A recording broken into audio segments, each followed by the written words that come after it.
ganun lang talaga yung paraan para mapabunga yung mulberry. Compare dito sa mga tinanggalan natin ng dahon. O tawagin dito sa Bisaya yung salingsing. Ayan po, maganda po yung resulta. Ayan, follow up lang po tayo sa ating mulberry na tinanggalan ng dahon. Akitin natin sa taas.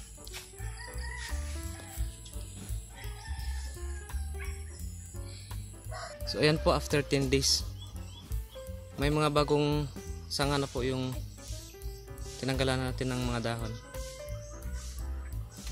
At saka nagkaroon na siya ng bunga, may kasamang bunga na siya. Yan.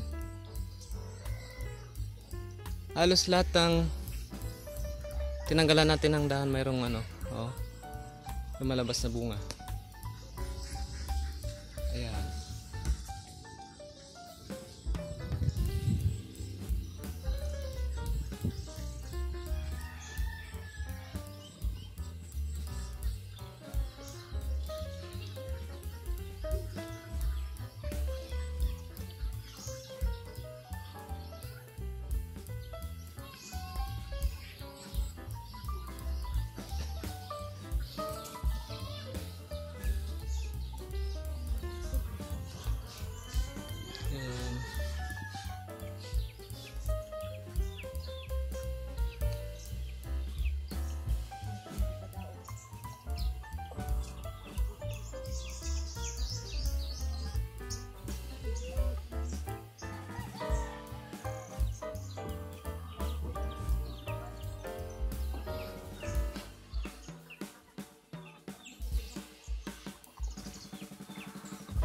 So makikita po natin dito yung yung hindi natin tinanggalan ng dahon. Ayan, sa taas. Walang lumalabas na bunga na katulad nito. So ganun lang ganun lang talaga yung paraan para mapabunga yung mulberry. Kailangan tagalan lahat ng dahon, saka putulan ng dulo ng sanga para lumalabas yung bunga niya.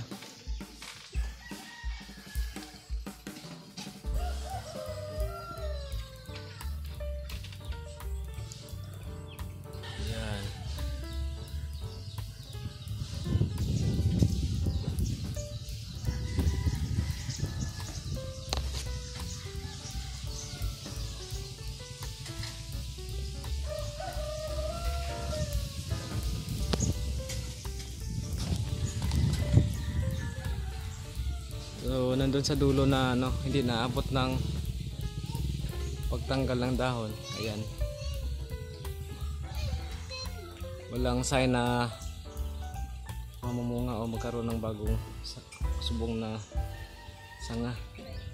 So compare dito sa mga tinanggalan natin ng dahon, nagsipaglabasan talaga yung bagong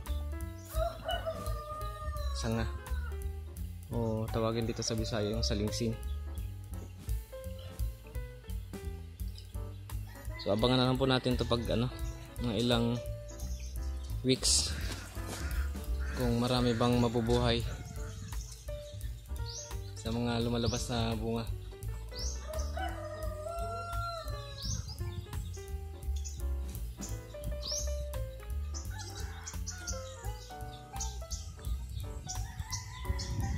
So ayan po, sana mayroon tayong konting natutunan dun sa ating experiment lang po ito, pero ayan po, maganda po yung resulta.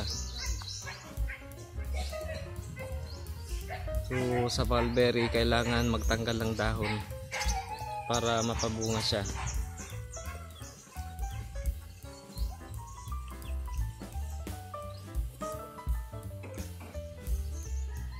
Ayan po, thank you po sa panonood.